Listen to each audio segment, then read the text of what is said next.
होने वाली बहू। शादी के पहले से ही विभा को कपड़े धोने का बड़ा शौक था।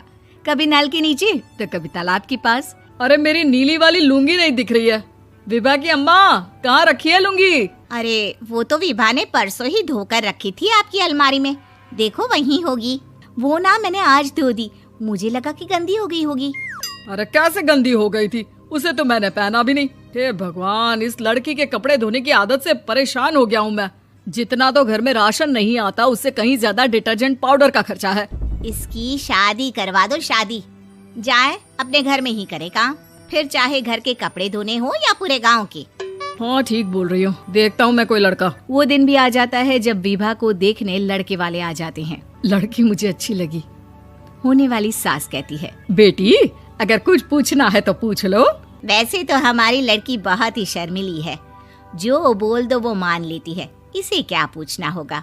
अरे कैसी बात कर रही हो माँ, मुझे इन लोगों के घर रहना है, सवाल तो कई है।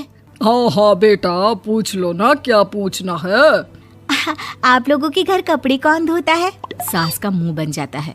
देखो अगर तुम ये कहना चाहती हो कि तुम्हें कपड़े धोने नहीं आते तो सुन लो, कपड़े मैं ही धोती हूँ, लेकिन तुम्हारे आ जाने के बाद मैं रुमाल तक नहीं धोऊंगी। अरे चुप रहना भाग्यवान, बहू बेचारी घर आई नहीं, उसे डराना शुरू कर दिया। वो क्या है ना बिटिया, अभी तक तो ये कल्लू की माँ ही धोती थी, लेकिन अब तुम्हारे पापा तो दहेज में वॉशिंग मशीन देंगे ही। तभी विभा की माँ बोल पड़ती है, सवाल भी पूछा तो क्या। वैसे भाई साहब, मशीन की तो फिर भी कपड़े धोने की कैपेसिटी होती है। मतलब जो बिटिया दे रहे हैं ना विभा, इसे कपड़े धोने का बहुत शौक है। ये आप लोगों के क्या, आस पड़ोस गांव मोहल्ले सबके कपड़े धो दे और उफ तक ना करे। बाहर देखा नहीं आपने कितने कपड़े सूख रहे हैं, सब हमारी बिटिया ने ही तो धोए हैं। बस भी करो ना माँ, शर्म आ रही इतनी तारीफ सुनकर। और तो और एक दाग निकाल कर दिखाओ तो मान जाऊं। हाँ अच्छा माफ करना बेटा, मैंने गलत समझा, हमें तो रिश्ता बहुत पसंद है। और ऐसे जुड़ जाता है रिश्ता कपड़े धोने का शौक रखने वाली विभा का। उसकी शादी हो जाती है कोयला फैक्ट्री में काम करने वाले कल्लू के साथ। शादी के बाद अचानक विभा चिल्लाती हुई सास के पास आती है। सासू माँ, अरे सासू माँ कहाँ है आप? ये तो धोखा है, धोखा दिया आप लोगों ने मुझे। इसे ससुर के चक्कर के बारे में पता चल गया। अरे तो उसमें तुझे क्यों धोखा मिला है? अरे नल में पानी नहीं आता, कपड़े कैसे कब धुलेंगे? अच्छा तू पानी नहीं आ रहा उसकी बात कर रही है। तो आपने क्या सोचा? कुछ नहीं। अच्छा तेरी माँ ने कहा था कि कपड़े धोने का शौक है तुझे, याद आया मुझे। शौक शौक बोलकर कपड़े धोने वाले मेरे जुनून को कम ना आके सासू माँ, कपड़ा धोना मेरा गुरूर है। तभी पति भी वहाँ आ जाता है। अभी अभी मैंने इसे सनी देओल की फिल्म दिखाई है, उसी के डायलॉग मार रही है माँ। अच्छा सुन, साफ साफ बता रही हूँ, पानी सुबह 4 से 6 और शाम को 10 से 12 आता है, समझी? विभा टाइमिंग सुनकर हैरान हो जाती है। ये क्या भूतों का मोहल्ला है? सुबह 4 बजे उठकर कौन कपड़े धोता है? 4 बजे टंकी में पानी जाता है, फिर सारा दिन धोना ना, किसने मना किया?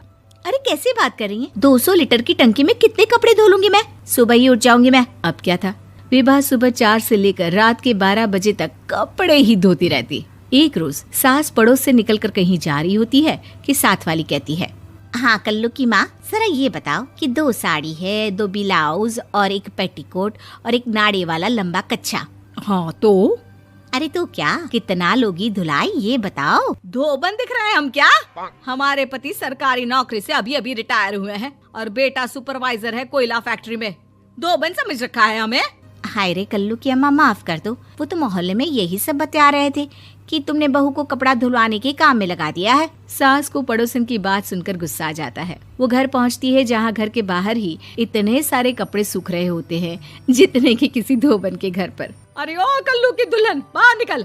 माँ जी यहीं आ जाओ, बाथरूम में चादर धो रहे हैं हम। अरे अभी हम धोते हैं, तुमको बाहर निकलो। ये आस पड़ोस वाले बोल रहे हैं कि हम बहू से कपड़े धुलवा कर उसे कपड़ा धोने वाली बना दिए हैं। अरे छोड़ो ना माँ जी, किन लोगों की बातों में आती हो? आस पास के लोगों का तो काम ही होता है कि वो किसी तरह सास बहू को लड़ा दे। बहू सारे घर के कपड़े धोती है, ये क्या कम है? बोलिए। सास को भी लग जाता है कि वो बहू का ये सनकीपन नहीं छुड़वा सकती, इससे अच्छा है कि खुद ही चुप हो जाए। एक रोज सास और बहू मंदिर जाते हैं, जहाँ सास की साड़ी वहाँ खड़ी भीख मांगने वाली से मिलती है। माँ जी क्या बात है, आपकी साड़ी उस भिखारन से कितनी मिल रही है ना? हाँ हाँ, देखो तो दोनों की साड़ी मिल रही है। क्या बात है कल्लू की अम्मा, तुम खुद को तो अफसर की बीवी बताती हो और ऐसी सिंपल सी प्लेन साड़ी पहनकर घूमती हो। सिंपल और प्लेन नहीं है ये साड़ी। तो क्या सोने के धागे से फूल बने हैं? कुछ भी सासू माँ, कुछ भी। हाँ, बने थे इस साड़ी में सोने के धागे से फूल। मेरे पति लेकर आए थे मद्रास से स्पेशली मेरे लिए 10,000 की। ताहे भाई साहब इस भिखारन के लिए भी सेम टू सेम साड़ी लेकर आए होंगे 10,000 की। सास उस वक्त कुछ नहीं कहती, लेकिन बहू के साथ घर आती है और अलमारी से एल्बम निकाल कर लाती है। ये साड़ी देख रही है, ये वही साड़ी है जिसे मैंने अभी पहना था। इस साड़ी में ये जो चमकदार फूल दिख रहे हैं ना, ये सोने के धागों से काढ़े गए हैं।